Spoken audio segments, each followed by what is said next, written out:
Bonjour et bienvenue dans ce live Facebook WAMI, j'espère que vous allez bien. Comme d'habitude, nous allons attendre d'être un petit peu plus nombreux pour commencer ce live. Mais en attendant, je me présente. Je suis Clarisse et je remplace aujourd'hui Elisa. Et bien sûr, je suis accompagnée de Stéphane, qui, je le rappelle, est vétérinaire et rédacteur pour WAMI. Bonjour Stéphane. Bonjour Clarisse, bonjour à tous. Bonjour à tous. On attend d'être un petit peu plus nombreux.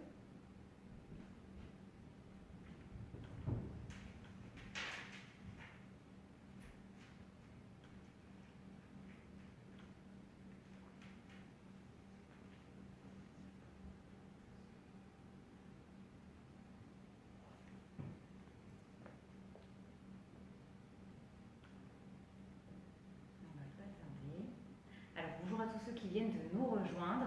Aujourd'hui, comme d'habitude, vous allez pouvoir poser des questions aussi bien sur votre chat que sur votre chien. Elles peuvent concerner leur comportement mais aussi leur santé.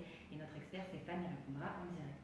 Alors, attention cependant à ne pas demander d'avis médical sur une consultation. On va répondre à des questions d'ordre général, mais je ne peux pas fournir de consultation. Parce que malheureusement, on a toujours des questions et des gens qui sont malheureux qu'on ne puisse pas répondre à une question de santé concernant leur animal à un instant donné. Pour ça, il faut aller voir un vétérinaire. Mais pour toutes les autres questions, n'hésitez surtout pas, toutes les questions rhétoriques, thème comportement ou santé, chien et chat. Très important. Et alors surtout restez bien jusqu'à la fin de ce live pour tenter de remporter une Wami's Box en participant à notre jeu concours. Pour ça, il vous faudra répondre à notre question du jour. Mais pour le moment, nous allons passer à vos questions.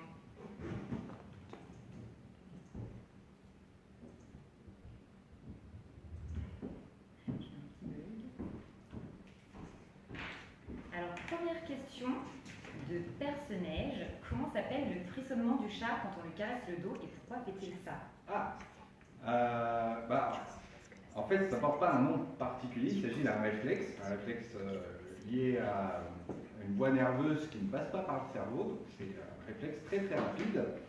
Et ce réflexe nous est d'ailleurs utile dans les consultations, notamment neurologiques, pour vérifier justement l'intégrité de la moelle. Et donc pour voir ce réflexe, il suffit de stimuler les poils ou le pelage, la peau, sur le côté du corps de l'animal, ça marche également sur les chiens. Et on observe en fait une petite réponse musculaire qui est un petit frissonnement, des petites vibrations sur tout le corps du chien, donc les muscles cutanés du tronc en général. Et ça indique déjà d'une part que ses voies nerveuses fonctionnent bien et d'autre part qu'il a ressenti la caresse que vous avez faite sur son dos. Donc ça peut être une caresse agréable pour l'animal comme simplement un réflexe dû à des voies nerveuses qu'il ne contrôle pas. Mais voilà, vous avez l'explication. Donc ce frissonnement est un réflexe nerveux. Merci Stéphane.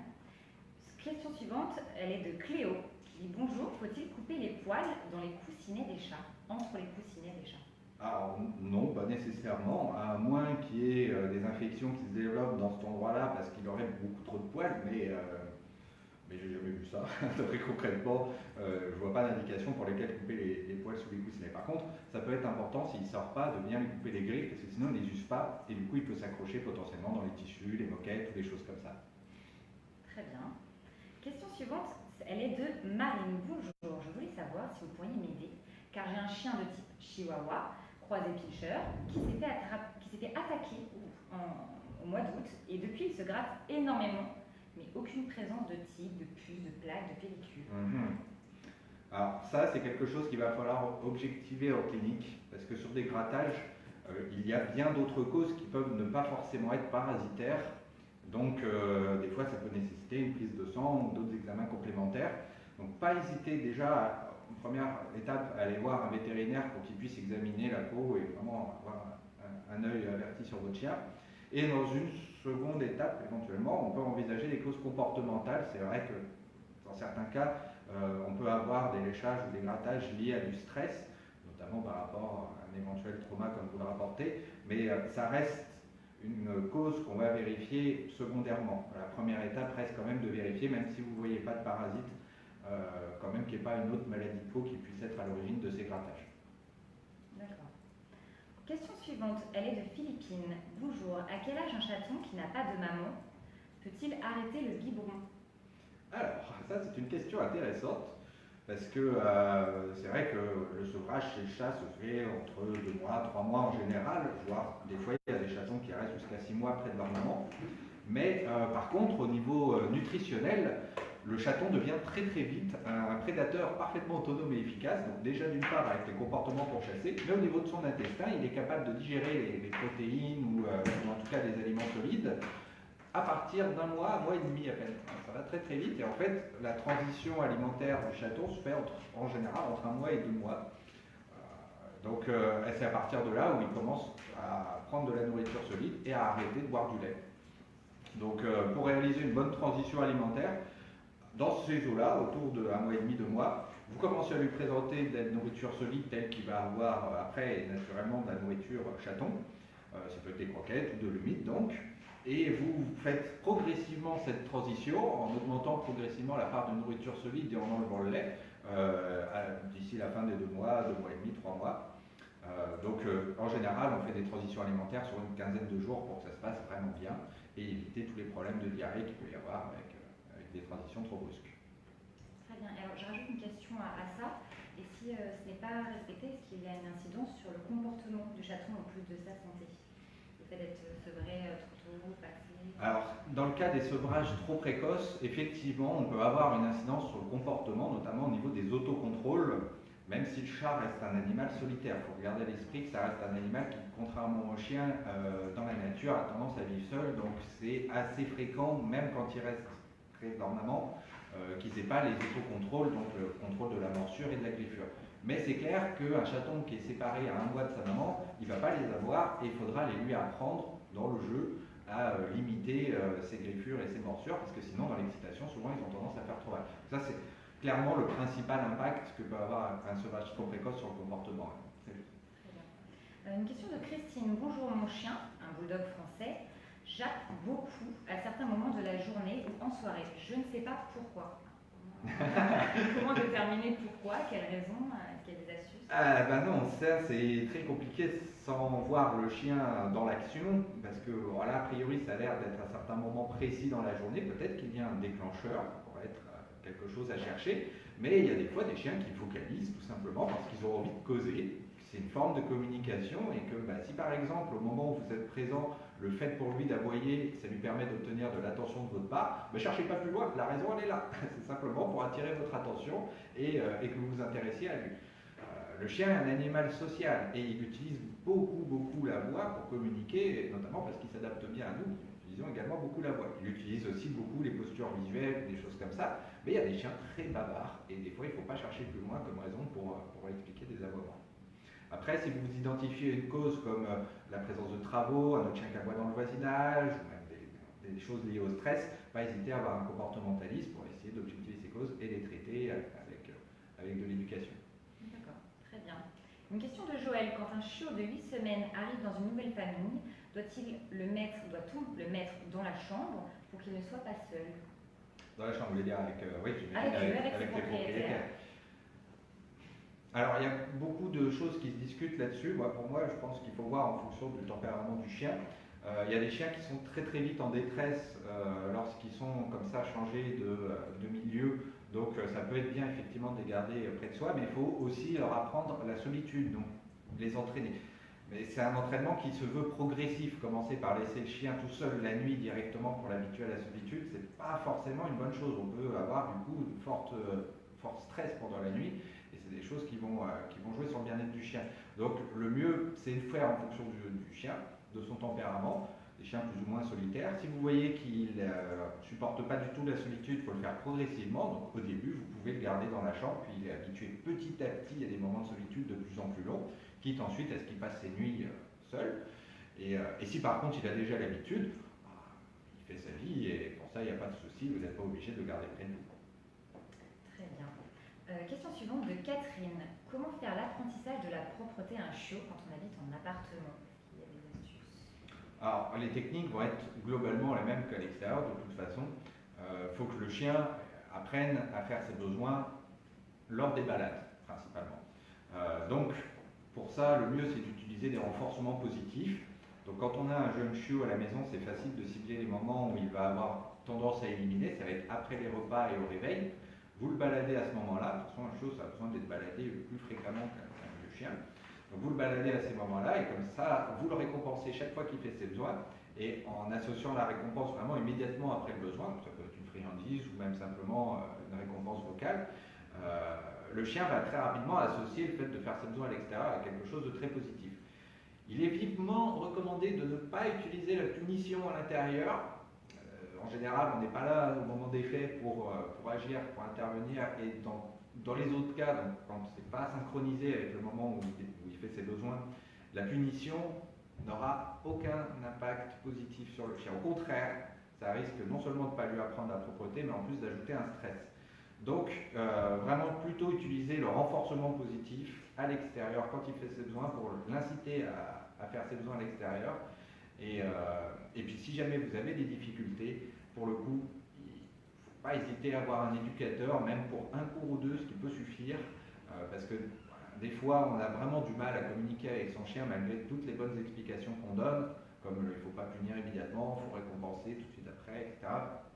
Voir un éducateur, ça vous permet d'avoir une belle démonstration, et en un ou deux cours, souvent, ça peut vous donner la bonne technique qui vous manquait par rapport à votre chien. Très bien. Alors j'ai une question de Joe qui est très surprenante. Bonjour, mon chat est tout noir à la base et il est en train de devenir blanc. Est-il malade? Est-ce que vous avez déjà, Stéphane, fait un cas de ce type? Alors, à part le cas des siamois, dont le pelage assez particulier a la caractéristique d'être noir aux extrémités, et c'est parce que c'est lié à un gène particulier en fait qui fait que la coloration noire ne s'exprime que dans les parties qui sont froides. Bon, c'est des chats, potentiellement, s'ils sont plus ou moins exposés au froid, on peut avoir un pelage qui devient plus ou moins gris, voire qui noircit, ou qui blanchit au contraire. Ça dépend vraiment de l'alternance entre chaud et froid.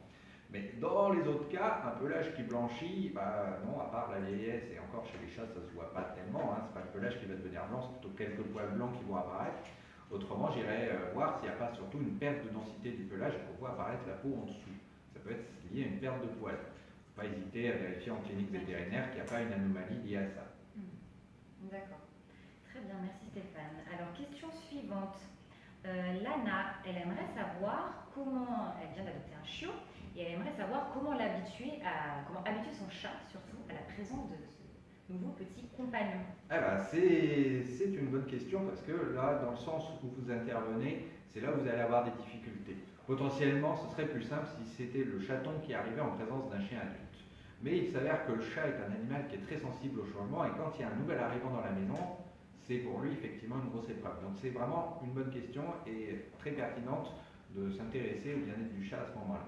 Pour le chiot, pour le coup, vous ne faites pas de soucis, le chien est un animal social qui a tendance à très bien s'adapter à d'autres espèces, il arrivera à trouver sa place par rapport au chat.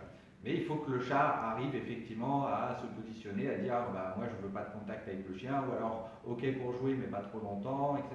C'est le chat qui va fixer ses limites et ça peut lui prendre du temps effectivement. Donc le mieux c'est de présenter votre chien d'abord progressivement à votre chat. Pas hésiter à laisser à votre chat des espaces où il peut s'isoler si potentiellement le chien a tendance à le suivre par exemple. Sinon, votre chat risque effectivement d'être un peu harcelé et ça pourrait finir avec des problèmes de comportement comme de la malpropreté.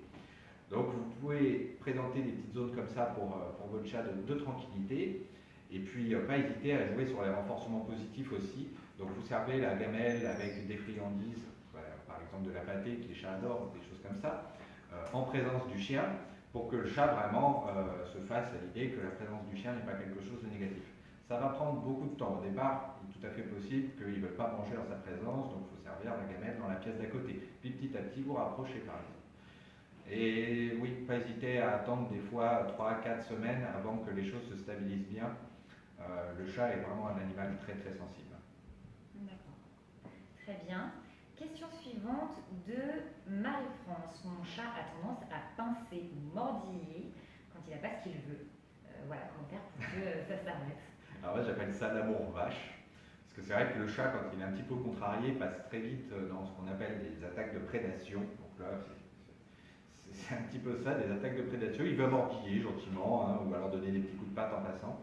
C'est parce que le chat, en fait, quand il est très actif, et en particulier quand il s'excite, ça reste son comportement principal au cours de la journée, la chasse, en fait. Donc très souvent, ça va virer effectivement sur sur des actions comme ça. Ça arrive aussi également quand on caresse le chat, au bout d'un moment il se met à mordre.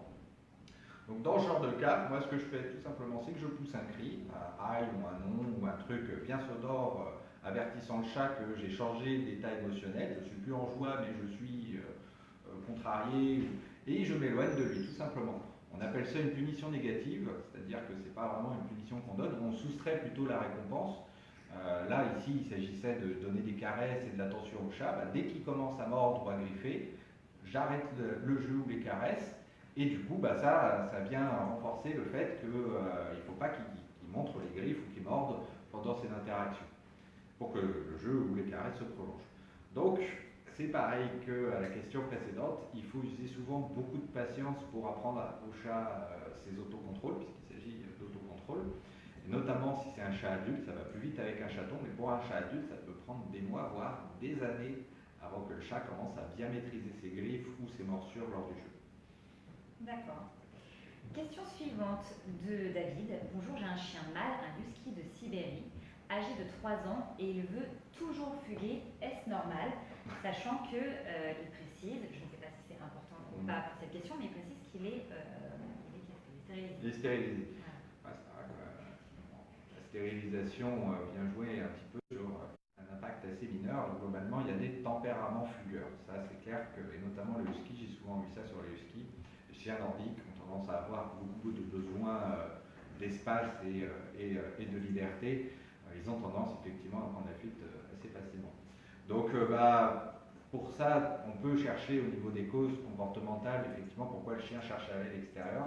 Très souvent, on va tomber sur, parce que je mentionne là, un manque d'activité. Donc, par exemple, le promener plus longuement, ou lui offrir des balades sans laisse, ou vraiment de l'exercice sportif qui va le fatiguer, et aussi des balades avec beaucoup de stimulation, d'odeur, de rencontres avec d'autres chiens si potentiellement il est sociable.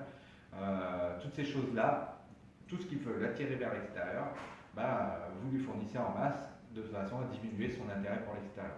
Il faut voir aussi pendant combien de temps il est seul. Souvent la fugue se fait dans les moments de solitude. Ça peut être un facteur assez important à risque. Donc jouer sur ces facteurs-là pour limiter la fugue, et sinon malheureusement on est obligé d'utiliser des barrières ou des clôtures qui vont limiter le chien dans son accès à l'extérieur, sachant qu'un chien ça peut escalader de grandes hauteurs, il ne faut pas hésiter à faire monter le grillage pour tout simplement l'empêcher de sortir quand il en a envie. Très bien, merci Stéphane. Question suivante, alors elle est plutôt touchante, elle est de Nadine. Depuis que son fils est parti pour l'université, son chien déprime, il ne mange plus, il passe son temps à dormir, que peut-elle faire? Alors déjà, la dépression chez le chien existe, hein, ça c'est important de le mentionner, c'est un état émotionnel, la dépression, et en l'occurrence il s'agit de l'état émotionnel où il n'y a plus de motivation et où, comme elle le décrit très bien, on a un animal qui est plus du tout actif. Et donc le chien étant un animal très social et parfois même en dépendance affective avec les relations sociales qu'il a, on peut avoir ce genre de comportement suite au départ de son être d'attachement, en l'occurrence le fils de cette dame. Donc pour le coup, il faut souvent fournir de l'attention au chien pour compenser le manque qu'il a lié à l'individu qui est parti. Le chien est fidèle, mais si jamais on lui fournit beaucoup d'attention et d'amour, il peut compenser entre guillemets la perte qu'il a eue sur quelqu'un d'autre. Ça peut être un autre compagnon canin aussi, hein. Ça peut être une option éventuellement d'envisager une autre adoption pour lui fournir de l'occupation et éviter effectivement qu'il soit en dépression. Sinon, après, je vous invite aussi à faire attention au fait qu'il n'y ait pas une maladie sous-jacente qui soit à l'origine de cette baisse d'appétit. Dans certains cas, certaines maladies qui provoquent des pertes d'appétit qui s'étalent sur plusieurs mois. On a vraiment un appétit qui baisse très très lentement. Ça peut être le cas de certaines insuffisances métaboliques sur certains organes ou des processus tumoraux. Donc à vérifier quand même, je mets ça vraiment dans un petit coin. Sinon, par rapport au comportement, oui, pensez à lui donner de l'attention, de l'affection, et pourquoi pas un compagnon éventuellement, et pour que tout simplement il se fasse à ce départ et à ce manque d'affection qu'il avait par rapport à son fils. Très bien, merci Stéphane. Alors, question suivante de Méline. Bonjour, nos amis les animaux peuvent-ils avoir des caries comme nous les humains? Et que faut-il faire si nos animaux en ont? Et peut-être comment savoir s'ils en ont aussi? Et oui, tout à fait, ils peuvent se faire des caries. Leurs dents et leur qualité buccale globalement ressemble beaucoup à la nôtre. Ils ont en général une alimentation qui est moins chargée en sucre que nous, donc les dents sont moins rapidement attaquées, mais par contre ils ne se brossent pas les dents, ils n'ont pas d'entretien, à moins qu'on leur donne, effectivement, j'y viendrai à la fin. Et du coup, oui, il y a des caries qui se développent. En général, des plaques de tartre vont apparaître dès que vous soulevez les gencives de votre chien. Vous voyez du jaune, orange, voire marron qui se dépose sur les mailles dentaires. Et vous le voyez aussi au niveau des gencives, avec un petit liseré rouge bien vif. Normalement, c'est censé être rose pâle, avec un petit liseré rouge sur le bord des gencives qui indique qu'elles sont en train de s'inflammer.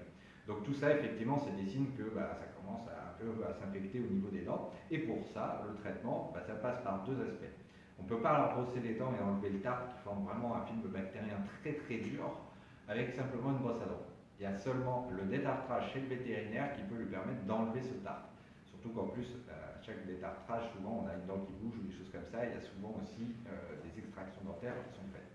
Mais après ça, vous pouvez donner déjà une alimentation solide qui va éviter le dépôt de tartre, en tout cas le limiter, soit par la composition, soit par la texture.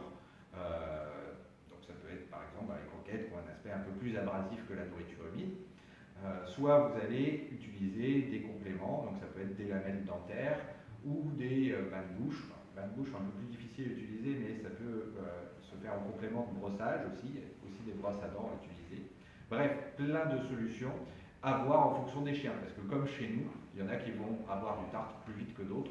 Donc potentiellement faire au besoin. Certains ils ont besoin d'un détartrage par an, d'autres ils n'ont jamais besoin d'entretien dentaire de leur vie. Il faut vraiment voir en fonction de votre chien et n'hésitez pas à poser la question avec votre vétérinaire. Très bien, merci. Alors on me dit qu'il va falloir parler un petit peu plus fort, apparemment certaines personnes n'entendent pas bien. On va essayer donc de monter le son. Question suivante, elle est de Clémentine, pardon. Son chien Gaston a une petite grosseur, une hernie peut-être, elle ne sait pas, qui pousse au niveau du ventre au milieu. Bien sûr, elle a pris rendez-vous chez son vétérinaire, mais elle s'inquiète. Est-ce qu'il y a quelque chose qu'elle peut faire ou qu'elle doit éviter jusqu'à son rendez-vous? Voilà. Voilà un cas où justement on va pouvoir répondre à la question, puisque la question c'est qu'est-ce que je peux faire en attendant mon rendez-vous. Je ne pourrais pas vous dire quelle est cette grosseur, vous en êtes bien consciente, même si l'hypothèse que vous avez une hernie chez un jeune chien en plein milieu du ventre, on peut y penser. Mais il ne faut pas exclure une masse tumorale, donc effectivement aller chez le vétérinaire est la bonne chose à faire. Et si vous voulez savoir quoi faire en attendant, ça dépend un peu depuis combien de temps vous avez repéré cette masse. Si vous la voyez grossir, si jamais elle est abîmée ou ulcérée ou des choses comme ça, il ne faut pas hésiter à même déclencher la consultation plus rapidement. Si par contre la masse ne bouge pas, que vous ne la voyez pas évoluer en taille dans les jours qui précèdent la consultation ou qu'il n'y a pas de lésion dessus et que l'animal ne manifeste pas de gêne, léchage ou autre par rapport à cette masse, parce qu'on ne sait jamais, ça peut être aussi un abcès et ça ce sont des masses qui sont douloureuses. Tous ces cas-là, il n'y a pas grand-chose à faire, même rien du tout en fait. Il faut attendre le diagnostic pour savoir qu'est-ce que c'est et envisager le traitement à partir de là. Donc, à moins qu'il y ait des lésions dessus, auquel cas vous nettoyez, pour le coup, vous n'avez rien à faire en attendant la consultation. Si par contre, il y a la moindre chose qui évolue, perte d'appétit, diarrhée, quoi que ce soit d'autre qui arrive sur votre animal, posez la question à la clinique. Si vous avez le moindre doute, de toute façon, la meilleure chose à faire, ça reste encore d'appeler la clinique et de poser la question. Vous aurez la réponse immédiatement et comme ça, vous saurez en plus par rapport à votre vétérinaire quelles sont ses préférences. Très bien. Alors, il est temps de passer à notre jeu concours pour tenter de remporter une Wamisbox. Alors, une Wamisbox, qu'est-ce que c'est? C'est un coffret cadeau pour votre chien ou votre chat qui comprend des jouets, des friandises, des produits d'hygiène et d'autres surprises. Et pour tenter de la remporter, il vous faudra répondre à la question suivante. À quelle race appartient ce petit gars? Voilà, à quelle race appartient ce chien? Alors, il vous suffit de mettre votre réponse dans les commentaires et un gagnant sera tiré au sort parmi les bons répondants. Il sera ensuite contacté en message privé. Il faut donc bien regarder la rubrique autres. On va poursuivre avec une dernière question avant de vous annoncer quel sera le grand gagnant. Une dernière question de Natsuki. Bonjour, mon chien hurle au ciel quand la cloche de l'église près de chez moi sonne à midi et 7 heures. Et elle fait un son plutôt long, ok. Mais surtout, il s'inquiète. Est-ce que cela veut dire que le bruit est douloureux pour lui? Alors, non, rassurez-vous, il y a beaucoup de chiens qui font ça. Et les cloches, les sonneries de sirènes de pompiers ou parfois même un son un peu fort à la télévision. Moi j'appelle ça les chiens qui chantent. En fait, ouais, encore une petite parenthèse, mais vous avez peut-être vu le film Zootopia avec les loups qui où le chant est contagieux de loup à loup. Bah, c'est exact, ça c'est très véridique en fait. L'espèce canine est une espèce très communicante, j'en ai parlé tout à l'heure, et ils ont tendance, quand ils entendent un ululement ou un son qui s'y rapproche, bah, à eux-mêmes avoir envie d'hurler, et c'est quelque chose qui a tendance à être assez positif dans le comportement du chien, c'est-à-dire qu'il ne le fait pas en manifestant du stress, il se contente de hurler à la, enfin, oui, hurler à la mort comme on dit, mais très souvent, si jamais vous venez interrompre votre chien ou lui parler à ce moment-là, vous allez avoir la queue qui bat ou des choses comme ça. Donc, vous pouvez même le renforcer assez facilement en l'imitant, vous allez voir la réaction qu'il va avoir, ça va être assez amusant. Donc, non, rassurez-vous, il y a beaucoup de chiens qui font ça, et moi j'assimile ça du chant. C'est vraiment qu'ils réagissent au son en reproduisant le son, et disons, plus ils sont en groupe, plus ils ont tendance à faire ça. Donc ce n'est pas forcément douloureux. Non, non, ça n'est pas douloureux. Très bien. Eh bien, on arrive à la fin de ce live, Stéphane. Malheureusement, on n'a pas pu répondre à toutes les questions, mais sachez que vous pouvez aller sur le site wamis.com dans la rubrique questions-réponses et un de nos experts y répondra. Quant à nous, on vous dit à la semaine prochaine et on vous souhaite une bonne journée. À la semaine prochaine.